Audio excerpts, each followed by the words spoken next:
देश भर में धूमधाम से मनाई गई विजयदशमी। रावण दहन में जगह जगह बड़ी तादाद में लोग शामिल हुए।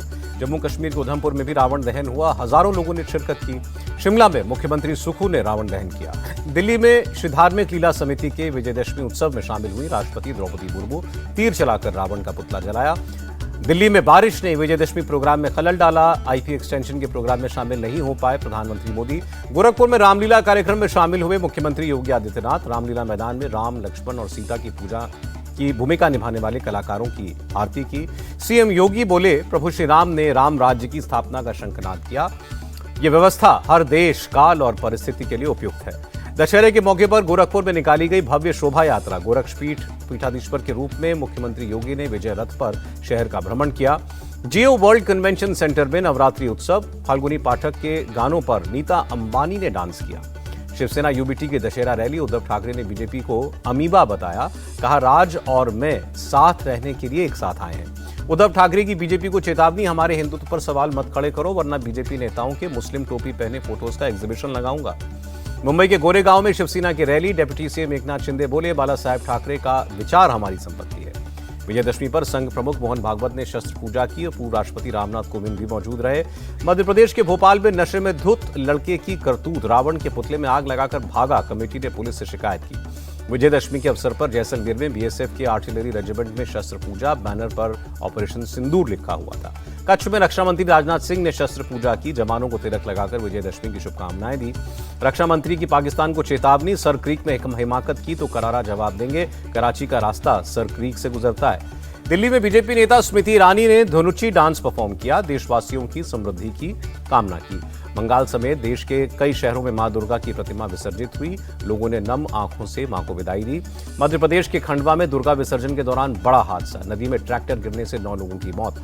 मध्य प्रदेश के राजगढ़ में मूर्ति विसर्जन के दौरान हादसा हुआ। क्रेन अचानक पलट गई। लोग बाल बाल बचे, कोई नुकसान नहीं हुआ। राजस्थान के झुंझुनू में मूर्ति विसर्जन के दौरान मधुमक्खियों के हमले से भगदड़ मच गई। 10 से 12 बच्चों समेत कई लोग घायल हो गए। एमपी के बुरहानपुर में दुर्गा प्रतिमा के विसर्जन के दौरान हंगामा। नया खेड़ा इलाके में शोभा यात्रा पर पथराव हुआ। एमपी के आगर मालवा में नवमी जुलूस के दौरान बवाल। दोनों पक्षों में चले लाठी डंडे। आई लव मोहम्मद विवाद पर धीरेन्द्र शास्त्री ने कहा, किसी को हिंदुओं के त्योहारों को टारगेट करने का अधिकार नहीं है। आई लव मोहम्मद विवाद पर बोले तेज प्रताप यादव, सभी धर्मों का सम्मान होना चाहिए। बिहार बीजेपी ने राहुल और तेजस्वी को बताया कलयुग का रावण। कहा, जनता अपने वोट से इन रावण का अंत करेगी। ओडिशा के संभल में एक अस्पताल पहुंचे केंद्रीय मंत्री धर्मेंद्र प्रधान। नवरात्रि में जन्मी बच्चियों का सम्मान किया। अमेरिका के दौरे पर राहुल गांधी कोलंबिया में ईआईए यूनिवर्सिटी के प्रोग्राम में बोले, भारत में लोकतंत्र पर हमला हो रहा है। राहुल गांधी बोले, भारत में विपक्ष की आवाज को दबाया जा रहा है। राहुल गांधी के बयान पर बीजेपी का पलटवार। रविशंकर प्रसाद ने कहा, विदेशी धरती पर राहुल गांधी ने एक बार फिर देश को अपमानित किया। रविशंकर प्रसाद बोले, राहुल गांधी देश के अपमान का एक भी मौका नहीं छोड़ते। अगर ऐसे ही विदेश जाकर देश को अपमानित करते रहे तो बचे कुछ वोट भी नहीं मिलेंगे। प्रधानमंत्री मोदी पर हमलों को लेकर बीजेपी ने राहुल गांधी को घेरा। कहा, पीएम पर झूठे आरोपों की झड़ी लगाते हैं राहुल। कांग्रेस नेता अधीर रंजन चौधरी ने राहुल गांधी का बचाव किया। कहा, जो हो रहा है वही राहुल कह रहे हैं। तेज प्रताप यादव ने अपने छोटे भाई तेजस्वी को सलाह दी। कहा, मर्यादा में रहें, उन्हें समझना चाहिए कौन राम है कौन लक्ष्मण। तेज प्रताप यादव बोले, तेजस्वी अपनी बुद्धि विवेक का इस्तेमाल करें, जयचंदों की बातें ना सुने। आरजेडी नेता तेजस्वी यादव ने तेज प्रताप पर आरोप लगाया है। आरजेडी में रहते हुए भी तेज प्रताप ने पार्टी कैंडिडेट के खिलाफ अपना कैंडिडेट उतारा था। बिहार चुनाव पर बोले आरएलएम चीफ उपेंद्र कुशवाहा, फिलहाल थर्ड फ्रंट का कोई प्रभाव नहीं है। उपेंद्र कुशवाहा ने एनडीए की जीत की उम्मीद जताई। कहा, जनता ही हमें जिताएगी। सपा नेता अबू आजमी का बयान, बीजेपी मुसलमानों के खिलाफ काम करती है, एक भी मुसलमान को मंत्री नहीं बनाया। तेलंगाना कांग्रेस चीफ ने बीआरएस विधायक के कविता के बयान को बताया मजाक। कहा, कांग्रेस जैसी सेक्युलर पार्टी कोई नहीं है। के कविता ने आरोप लगाया था, तेलंगाना की कांग्रेस सरकार पिछड़ा वर्ग के आरक्षण को लेकर सीरियस नहीं है। राष्ट्रपिता महात्मा गांधी की 156वीं जयंती। राष्ट्रपति, उपराष्ट्रपति और प्रधानमंत्री ने राजघाट जाकर श्रद्धांजलि दी। पूर्व पीएम लाल बहादुर शास्त्री की भी जयंती आज। विजय घाट पहुंचकर प्रधानमंत्री मोदी ने श्रद्धांजलि अर्पित की। लोकसभा में महात्मा गांधी और लाल बहादुर शास्त्री को श्रद्धांजलि दी गई। स्पीकर ओम बिरला और प्रधानमंत्री मोदी समेत कई नेताओं ने नमन किया। गृहमंत्री अमित शाह ने भी श्रद्धांजलि दी। कहा, महात्मा गांधी ने भारत की आत्मा को पहचाना। ओडिशा के सीएम मोहन चरण मांझी ने कपड़े की खरीदारी की। लोगों से लोकल प्रोडक्ट्स को बढ़ावा देने की अपील की। मुंबई में कांग्रेस का सरकार के खिलाफ प्रदर्शन, Maharashtra special public security bill वापस लेने की मांग। कांग्रेस नेता वर्षा गायकवाड़ बोली, पब्लिक सिक्योरिटी बिल के पीछे बड़ी साजिश है।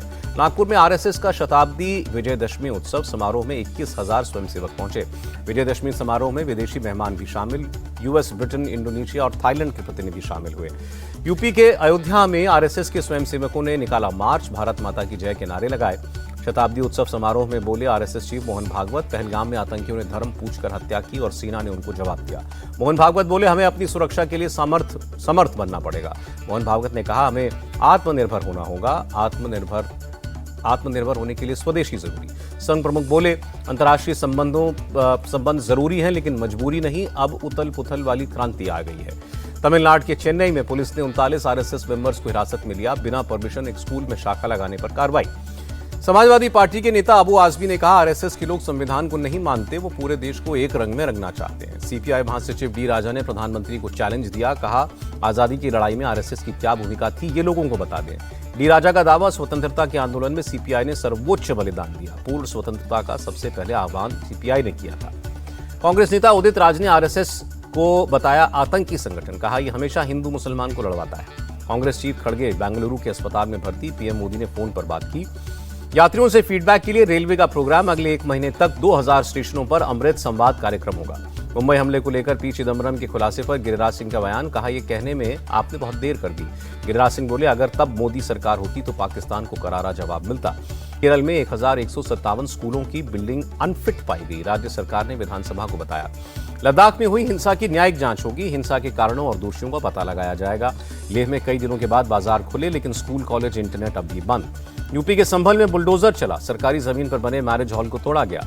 राजस्थान में सरकारी अस्पताल का कफ सिरप पीने से एक और बच्चे की मौत, भरतपुर में 2 साल के बच्चे ने दम तोड़ा। राजस्थान के दौसा में कार्रवाई, 2 नकली सोने की ईंटों के साथ एक शख्स गिरफ्तार। गुजरात के गोधरा में असामाजिक गतिविधियों में शामिल आरोपियों के घर तोड़े गए। छत्तीसगढ़ के बीजापुर में अब तक 103 नक्सलियों ने सरेंडर किया, 49 नक्सलियों पर 1 करोड़ से ज्यादा का इनाम था। दिल्ली पुलिस और एफएसएसएआई की छापेमारी, 3 जगहों से 1625 किलो मिलावटी घी बरामद। अवैध पटाखों के खिलाफ भी दिल्ली पुलिस की छापेमारी, पिछले 1 हफ्ते में 800 किलो पटाखे जब्त हुए। हरियाणा में ट्रिपल मर्डर के आरोपियों का एनकाउंटर, जवाबी कार्रवाई में बदमाशों के पैर में गोली लगी। बरेली हिंसा मामले में अब तक 81 लोग गिरफ्तार, तौकीर रजा का आरोपी करीबी नफीस और उसका बेटा फरमान भी अरेस्ट। सुरक्षा के मद्देनजर बरेली में फिर इंटरनेट बंद, 4 अक्टूबर को दोपहर 3 बजे तक सस्पेंडेड रहेगा। यूपी के हाथरस में मुठभेड़ में 25,000 का इनामी चोर गिरफ्तार, पुलिस की गोली लगने से घायल हुआ। यूपी के औरैया में जंग का अखाड़ा बना मॉल, दबंगों ने एक युवक को बेरहमी से पीटा। लखनऊ में वकीलों और पुलिस के बीच नोकझोंक, चेंबर निर्माण को लेकर था विवाद। यूपी के बहराइच में जंगली जानवरों के हमले में 4 लोग जख्मी हुए। बिहार के कैमूर में कार ने कंटेनर को टक्कर मारी, 3 लोगों की मौके पर मौत। राजस्थान के सीकर में गौवंश की हत्या के मामले में 2 गिरफ्तार, पुलिस ने आरोपियों का जुलूस निकाला। ठाणे के अंबरनाथ स्टेशन से चेन स्नैचर गिरफ्तार, जीआरपी पुलिस ने आरपीएफ की मदद से रंगे हाथों पकड़ा। जुबिन गर्ग की मौत के मामले में असम पुलिस का एक्शन तेज, मामले में 2 लोगों पर हत्या का केस दर्ज हुआ। दिल्ली एनसीआर के कई हिस्सों में हुई जबरदस्त बारिश, लोगों को गर्मी से राहत मिली। विशाखापट्टनम में बारिश ने मचाई तबाही, कई जगह पेड़ टूटकर गिरे। तालिबान के विदेश मंत्री अगले हफ्ते भारत दौरे पर आएंगे, कई मुद्दों पर बात होगी। पीओके में नरसंहार के बाद जागी शहबाज सरकार, प्रदर्शन कर रहे लोगों के साथ अधिकारियों ने बैठक की। प्रदर्शन में अब तक 40 से ज्यादा लोगों की मौत, फौज ने निहत्थे नागरिकों पर खुलेआम फायरिंग की। मोरक्को में सरकार के खिलाफ सड़कों पर उतरे जेनजी, पुलिस की फायरिंग में 2 की मौत। जर्मनी से हमास के 3 संदिग्ध गिरफ्तार, यहूदी संस्थानों पर हमले की प्लानिंग कर रहे थे।